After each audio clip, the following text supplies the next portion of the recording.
हजरत मिर्जा मजहर जाने जाना फरमाते हैं कि बारिश हुई थी ताजी ताजी, दिल्ली में ताजी ताजी बारिश हुई। एक बाबा लकड़ी के जूते पहने खड़ा हो, अल्लाहू अल्लाहू अल्लाहू, असी किसी दे कुछ भी नहीं लगते, ना कोई साडा दर्दी। बाबा मस्त होके जा रहा, अल्लाहू अल्लाहू करता जा रहा। एक तवाइफ अपने कोठे से उतर के तो सीढ़ियों पे बैठी थी, साथ उसका यार भी बैठा था। बाबा अपनी मस्ती में जा रहा, तो बाबा जी के पैरों से कुछ मिट्टी उड़ी तो उस औरत के कपड़ों पे पड़ गई। परवाह ही नहीं, बुजुर्ग गुजर रहे। वो यार उसका दौड़ा हुआ आया, उसने आकर थप्पड़ मारा, का ख्याल नहीं सारे उसके कपड़े आलूदा कर दिए, तू किधर, तेरा दिमाग नहीं ठीक। बाबे ने नजर उठाई, का बेटे मैंने देखा नहीं, चल अल्लाह तेरा भला करे, तूने बदला ले लिया। बाबा जी चुप करके, वइज़ा ख़ातबहुमुल जाहिलून क़ालू सलामा, चुप करके गुजर गए। ठंड का मौसम था, बारिश ताजा हुई थी, हलवाई दूध काढ़ रहा था, उसने बिठाया बाबा जी को फट्टे पे, प्याला पकड़ा, दौड़ के आगे बढ़ा, बुजुर्ग आ गए, आइए बैठिए। दूध का गरम गरम प्याला शक्कर डाल के दिया, बाबा जी ने दूध पिया, फिर नजर झुकी, फिर रंग बदला, कहने लगे मालिक तू कितना बेनियाज है, कहीं थप्पड़ मरवाता है, कहीं दूध पिलाता है, तेरी बेनियाजी है ना, उधर थप्पड़ मरवाया, यहाँ दूध पिलाया, तू ही जानता है तेरे ढंग क्या है। अभी बाबा वहीं बैठा था, दौड़े आए पीछे से लोग, शोर हुआ, बाबे को दबोच के वहां ले गए जहां उस नौजवान ने थप्पड़ मारा था। कहा तू अल्लाह का बंदा है, अल्लाह के बंदे बद्दुआ तो नहीं देते, हुआ क्या? कहा तूने बद्दुआ दी है? कहा नहीं दी, बात बताओ। कहने लगे उसने तुझे थप्पड़ मारा है, छत पे चढ़ा है, पैर फिसला है, गर्दन के बल गिरा है, मनका टूट गया, मर गया है, तूने बद्दुआ दी है। बाबा जी कहने लगे यार मैंने तो दूसरा लफ्ज भी नहीं कहा, भला हो कह के गुजरा हूं, मैंने नहीं बद्दुआ दी। कहा तूने दी है तभी तो मर गया। कहा नहीं दी। कहा बाबा तू बुजुर्ग आदमी है, सच बोल। तो बाबा जी कहने लगे सच सुनो। फिर मैं आ रहा था, मेरे पैरों से मिट्टी उड़ी, इसके यार के कपड़ों पे पड़ी, इसे बुरा लगा, इसने मुझे मारा।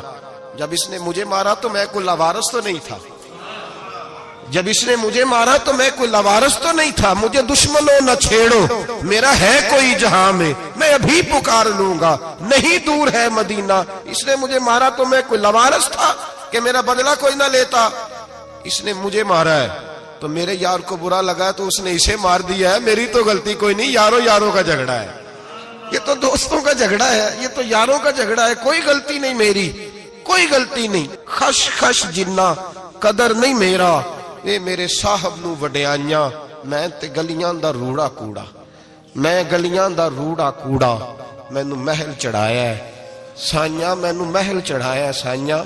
फरमाया इसने मुझे लवारस समझा था कि थप्पड़ मार के गुजर जाए, मेरा को पूछेगा ही नहीं। मेरे रसूल पाक अलैहिस्सलाम के बारे में रब फरमाता है अभी मैं तो तेरे होते हुए काफिर को सजा नहीं देता कि तू मौजूद है। याद रखें, हजरत फुज़ैल बिन अय्याज़ फरमाते हैं एक जवान था,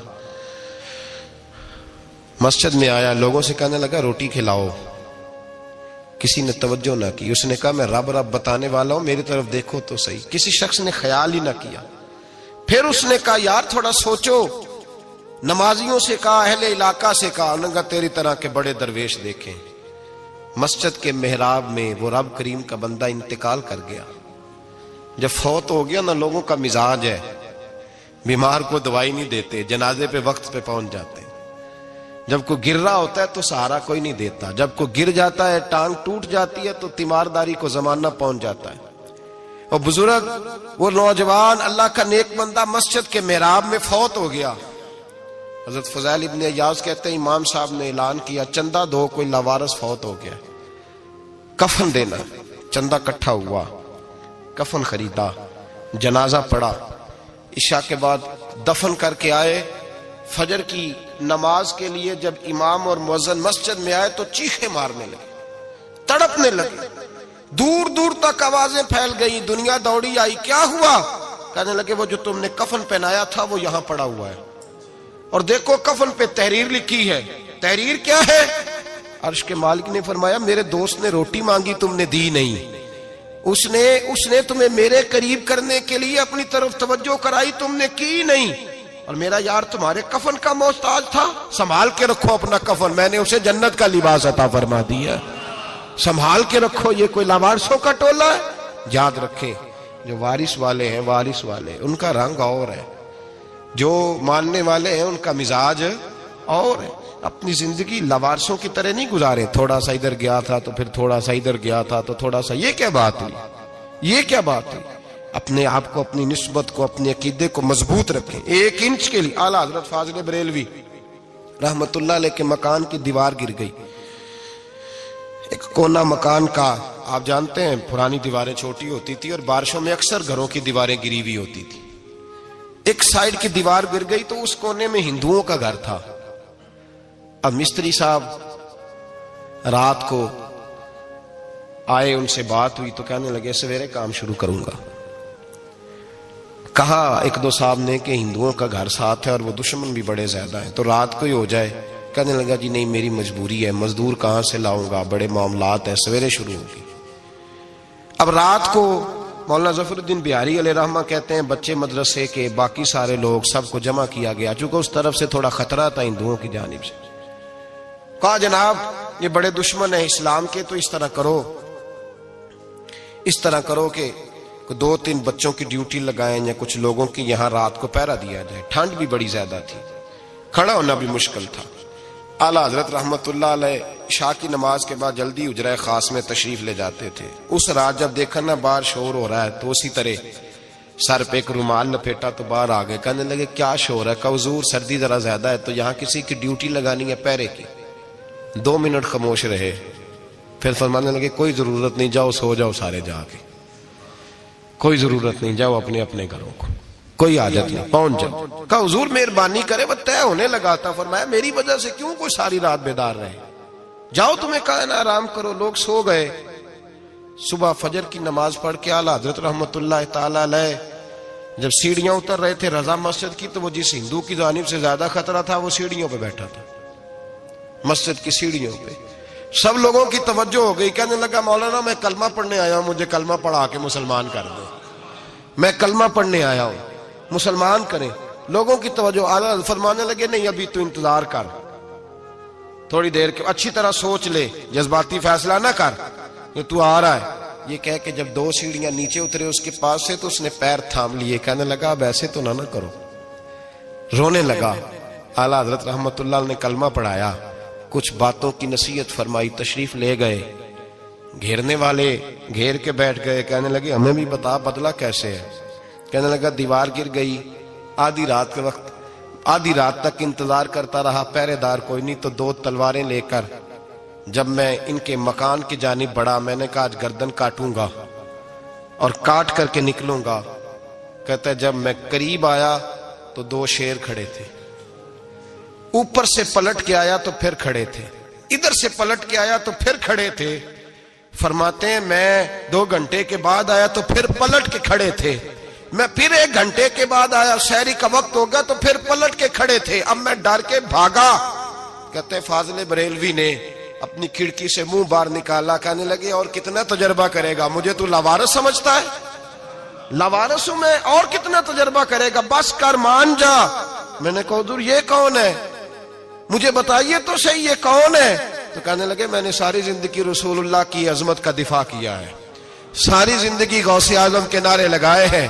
अभी तो ये मदद सिर्फ गौस पाक जैलानी की भेजी हुई है, अभी तो गौसे आजम की भेजी हुई मदद है। मौला अली अभी पीछे हैं, 2 जहां के महबूब अभी इससे पीछे हैं, वो तो अभी पीछे हैं, पीछे खड़े हैं कि जरूरत पड़ी तो हम भी तैयार बैठे हैं। ओ भाई आज रिवाज हो गया, रिवाज। मैंने 2-4 दिन पहले भी कहा था, लोग कहते नहीं कोई नहीं जरूरत, सामने सारा कुछ नजर आ रहा है। ओ खुदा के बंदो याद रखो, निस्बत है बड़ी चीज, जाने तगो दो में।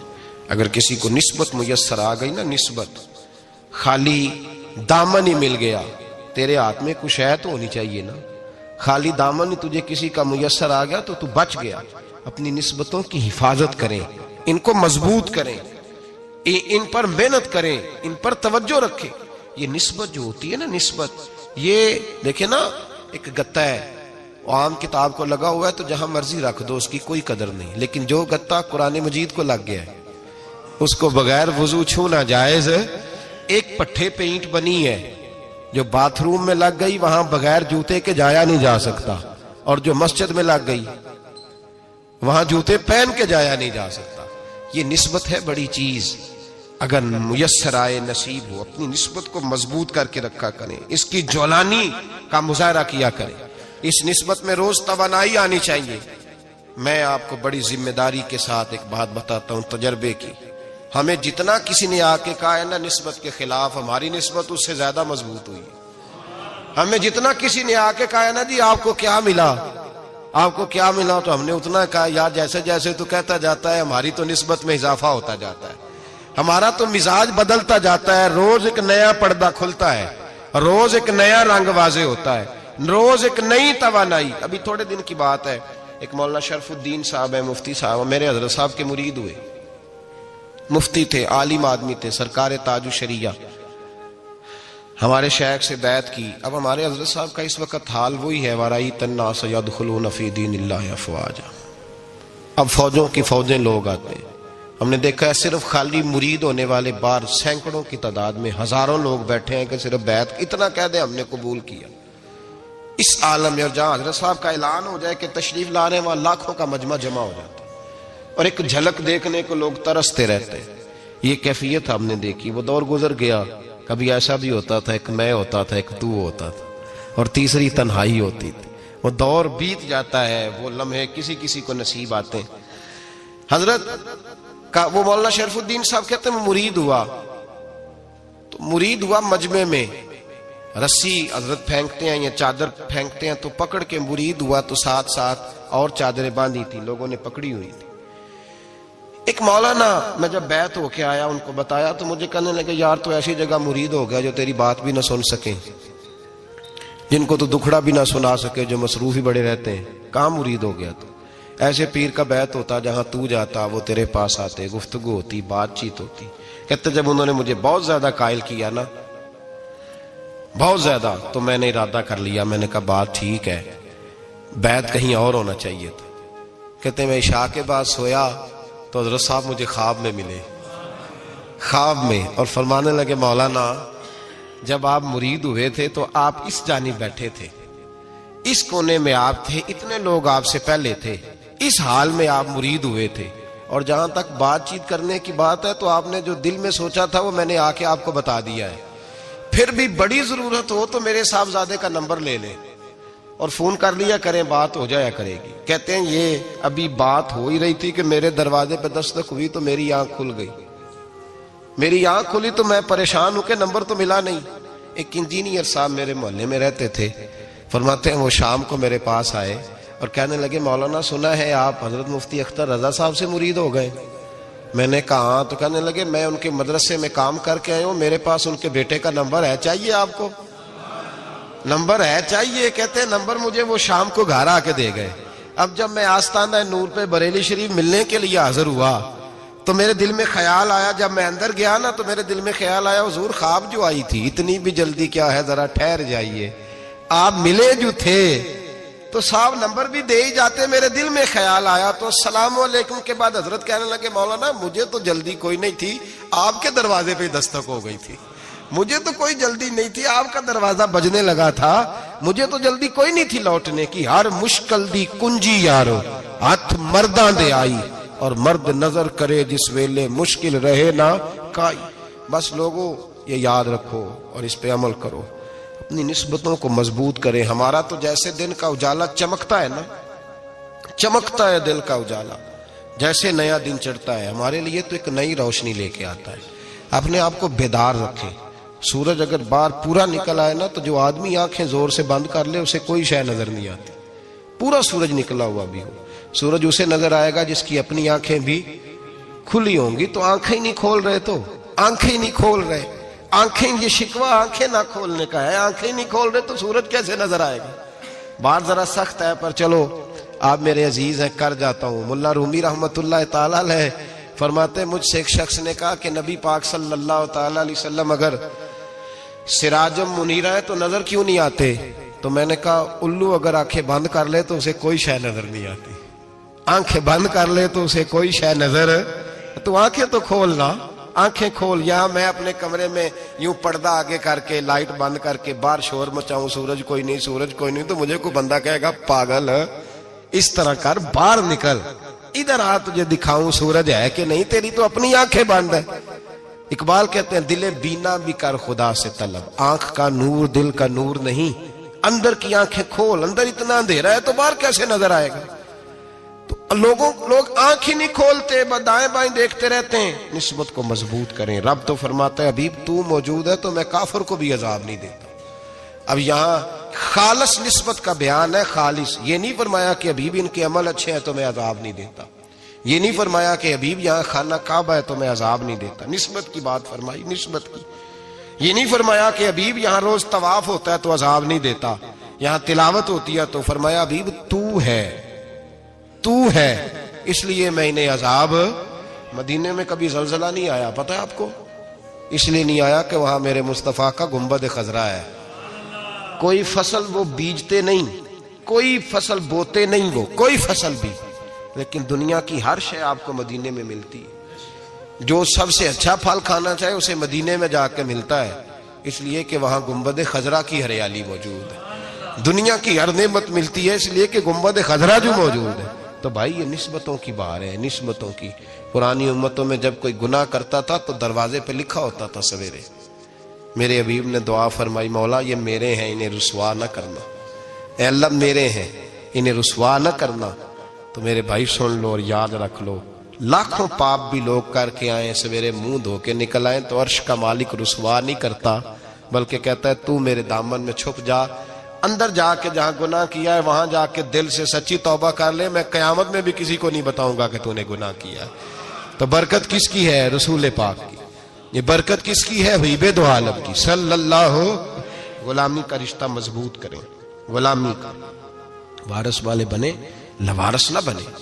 लवारसों जैसी जिंदगी ना गुजारे, जहां मर्जी चले गए, जहां मर्जी छुट्टियां कर रहे, जितने मर्जी टाइम बिताए, जो मर्जी तबीयत में आया करते फिरे, पता ही कोई नहीं, हाल ही कोई नहीं, ये कोई कैफियत नहीं है कोई भी। मुझे एक साहब कहने लगे कि एक पीर भाई पूछ रहा था हजरत साहब का हाल क्या है। मैंने आज के बाद उसने तुझसे पूछा तो बिल्कुल ना बताना। वो कैसा बेटा है, वो कैसा बेटा है जो पड़ोसियों से दाएं बाएं लोगों से हाल पूछता है, उसे पता ही नहीं, उसे खबर ही नहीं, उसे तो लम्हे लम्हे की खबर होनी चाहिए, उसे तो मिनट मिनट का पता होना चाहिए था। वो उसने किस तरह की निस्बत रखी हुई है जिसको हम सायों से पूछने पड़ता है जरा पता करके बताना हाल क्या है। तू किधर था भाई, इतनी देर हो गई, तूने हाल भी किसी और से पता कराना है। मैंने कहा उसको कहना आज के बाद हाल पूछना हुआ तो खत लिखे, मैं भी जवाब लिख दूंगा, बात खत्म हो गई। जब दूर दूर जो रहना है तो ठीक है, फिर इस तरह ना तो खुदा है ना मेरा इश्क फरिश्तों जैसा, दोनों इंसान है तो फिर क्यों इतने हिजाबों में मिले। और उसने कहा था अब कि हम बिछड़े तो शायद कभी ख्वाबों में मिले, जैसे सूखे हुए फूल किताबों में मिले। ऐसा काम न करें कि वो अंदाज ही बदल जाए, अपने आप को, अपनी निस्बतों को मजबूत करें। अल्लाह तबारक व तआला से दुआ और इल्तिजा है कि अल्लाह करीम हमें निस्बतों की मजबूती अता फरमाए, और अल्लाह तबारक व तआला हमें ये तौफीक दे कि हम समझ जाएं इस बात को कि असल बात है क्या, और असल की मजबूती कितनी जरूरी है, असल तक पहुंचना कितना जरूरी है। और ये भी याद रखें, अम्मा जब नाराज होती है ना, जब अम्मा नाराज होती है तो कहती है बस निकल जाती, फटाफट निकल जाती, दौड़ जा, कोई ताल्लुक नहीं। अब्बा भी कहता है आज आया तो टांगे तोड़ दूंगा, हाल ही कोई नहीं। और वही बेटा जाके 2 मिनट पैरों में बैठता है, कहता है अम्मा तुझे पता ही नहीं मैं कितनी टेंशन में था। तो वही अम्मा बाहर निकल के पहले बढ़ के मार रही होती है, हद कर दूंगी, फिर वही अम्मा कहती है बड़ा परेशान है बेचारा। ये कैफियत है, अपने आप को सही करें, अपनी निस्बतों को मजबूत करें, अहकामात पे अमल करें, महबूब की गुलामी तगड़ी करें। ये जो सुस्तियां हैं, कोताहियां, इनको दूर करें। जिंदगी का लुत्फ आता ही तब है जब आप पूरे तौर पर अपने आप को चाको चौबंद करते हैं। अगर थोड़ा कर लिया, थोड़ा छोड़ दिया, 1 पढ़ ली, 3 रह गई, 3 पढ़ ली, 2 रह गई, ये लुत्फ नहीं है, ये जायका नहीं है। अपने आप को मजबूत करें और पूरा मजबूत करें, पूरी अपने अंदर जो है वो जौलानी निस्बत की पैदा करें। बस ये दुआ करें अल्लाह जब तक जिंदा रखे गुलामी में रखे, और मारे तो गुलामों जैसी मौत अता फरमाए।